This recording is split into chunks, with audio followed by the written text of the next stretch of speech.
Christmas పర్వదినం సందర్భంగా సికింద్రాబాద్లోని Wesley చర్చిలో ప్రత్యేక ప్రార్థనలు నిర్వహించారు మాజీ మంత్రి సనత్ నగర్ ఎమ్మెల్యే తలసాని శ్రీనివాస్ యాదవ్. ఈ సందర్భంగా వారికి ఆశీర్వచనం చేశారు బిషప్. అనంతరం క్రిస్మస్ శుభాకాంక్షలు తెలిపారు సనత్ నగర్ ఎమ్మెల్యే తలసాని శ్రీనివాస్ యాదవ్.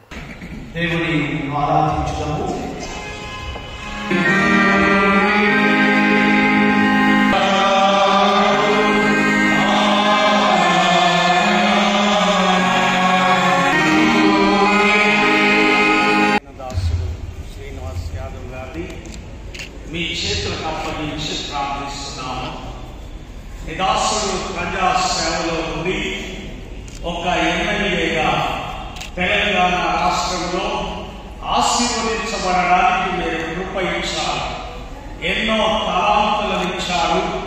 ప్రజల మధ్యకు వెళ్ళి పరిచర్యను జరిగిస్తుండగా జ్ఞాన వివేకమును ఆరోగ్యమును సకల ఆశీర్వాదము దయచేయండి.